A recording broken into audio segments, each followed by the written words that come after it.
Yeah, you know, this is where I get my money, spinning, winning, and violining. We're in heaven now for DJs, all my gear and gadgets people. We got to see how this goes down. I'm going to try out some stuff and see how it sounds.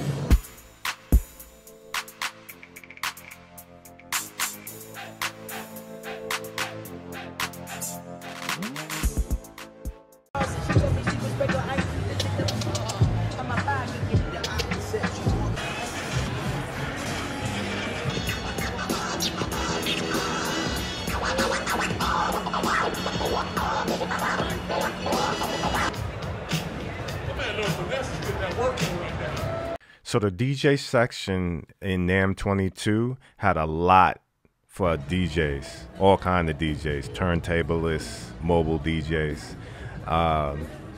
You've been watching some footage of some of them going in like DJ Battle Cat. I got to use a lot of the decks that I review on the channel. Pioneer actually at NAMM dropped their DJ MS5, which is for turntablists. They also dropped the XDJ-XZ-W, which is an all-in-one machine for around $2,500. So Pioneer basically had a bunch of well-known and established DJs using their equipment. In this video here, you can see Chris Carnes. He's an American turntablist who won the 2011 DMC World DJ Championships. He also won the 2002 WSTC World Championships and 6 DMC Regional Championships. So they had some real pros using their equipment. And they also had 2 Rise, which is a multi-track sequencer. They also have the AS1, which is a monophonic analog synth. Another product that they had was the SP16, which is a sampler. I don't know what program this is. These feel crazy. I also gravitated to the smaller decks for like mobile DJing, like Reloop and Hercules, Newmark, especially the ones that use the iPad, because I'm into algorithm DJ, you know, by Mac right now. They even had products for your home so you can play your vinyls. And they had every type of lighting for mobile DJs, for weddings, events. All the major companies were there. They also had, of course, ways to stand your equipment up at a gig, and they had the flight cases and protection. Right here you can see me walking up to Odyssey, which is a known case company. There's a really cool gold case, flight case right there. Focal dropped the Solo 6 and the Twin 6 studio monitors for in-home studios. I also made a stop to JBL because if you watch the channel, you see I did the Eon 1, which is a battery-powered speaker by JBL.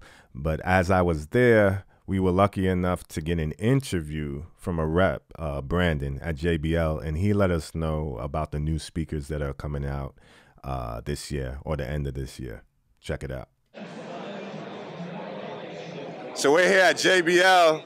I love JBL because I personally DJ and use it, and we also see it when we perform with people like Jizza on the stage. So I'm gonna let Brendon from JBL let you know about their new products and anything they might have going on. It seems exciting. Thank you. You want me to take it from you? You can take it, yeah. Wonderful. I think that'll work a little better. So thanks for having me today. Thanks for joining me today. I really appreciate it.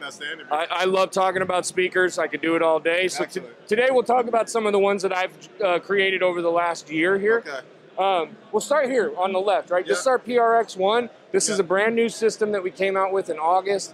This system is very powerful. As you can see here, 130 dB max SPL. That's enough for any event, you know, especially if you're running them in stereo as a DJ.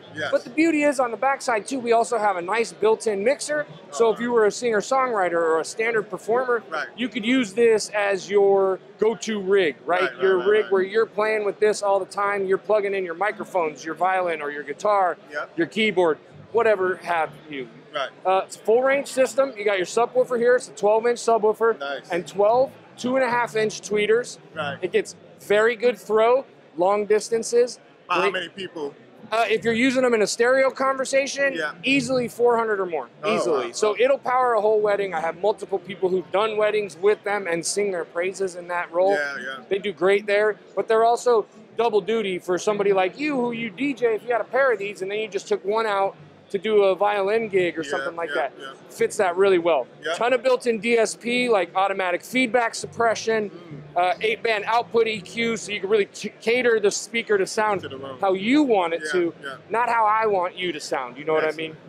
As we move down line to the little brother, I see they both run on the app, so it's a JBL app. All of them run on the same app. One app. You as a user only need one app. Excellent. It's a beautiful thing. You don't have, I've already got too many apps on my phone. Me too. I don't need more, right? And so this one, unlike this, 8 2-inch tweeters. Remember, this one had 12 2.5. Okay. A little bit of a smaller tweeter.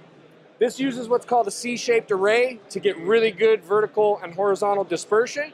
And then it has a 10-inch woofer, whereas this one has a 12. So you're going to get a bit more bass response out of this. The mixer panel's a little bit bigger than this on this one than it is on this one. But that doesn't mean that this is without its advantages, right? So built here in the column is actually a battery. So this speaker becomes battery powered. Oh, wow. Great for buskers. People who want to go play at the promenade and just, you know, make some tip money real quick. But also great for DJs. How many times as a DJ do you have an event where you don't have access to AC power? Right? Happens all the time. Having this is like a Swiss Army knife, right? You take it anywhere, you bust it out whenever you need it. It's got great volume, 119 dB max SPL on battery. Off battery, we have something called variable power performance. It'll optimize the power amp to give you another 4 dB of headroom. So, about how long with the battery? If you're running at full tilt, using both channels of phantom power, every channel on the mixer, and running it at max volume, 4 to 6 hours. Oh, great. If you're just streaming Bluetooth music or just running one channel, I've gotten over 8 hours to play on it. Wow, and how heavy is it? About 43 pounds. Oh, excellent. Okay. And so when you're also talking about this with the battery, how long does the battery last? It don't matter. We sell the battery as a SKU. You pop that out and you pop it right back in. You've got a brand new battery running. Wow. You don't have to do anything. You don't have to bring no tools. Plug right in and go. And really the main differences when I'm looking at these speakers, this is your power, right? This is your portability. Gotcha. Those are the key drivers for why somebody would select one of these speakers. Now, over to our Eon 700 stuff. These are all what it's called point source or point and shoot boxes. These boxes are very directive. They shoot in a very specific area. But the benefit that you get out of that is they can go loud, right? Much louder than some of these speakers would be able to from a single system.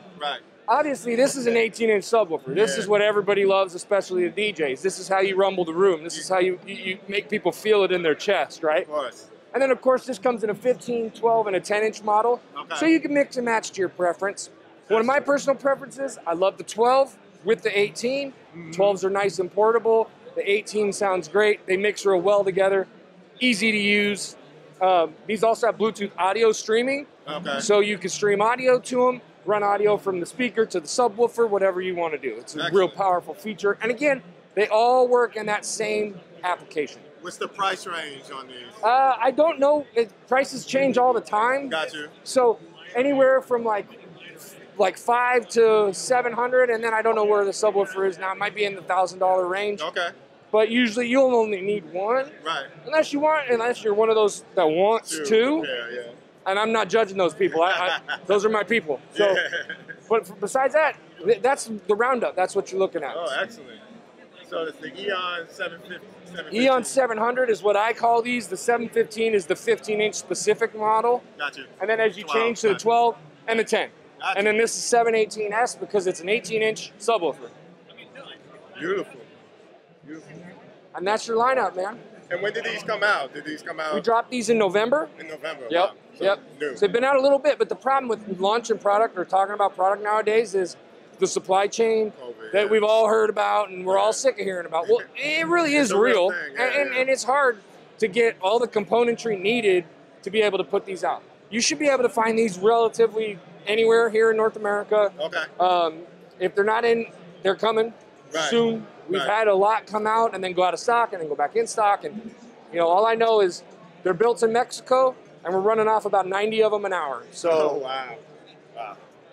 Well, I appreciate that, Brendon. Not a problem, guys. It's always exciting to see what JBL is I mean, I love talking about this stuff and could do it for hours, so I appreciate you giving me a couple minutes. Yeah, thank you. Thank you.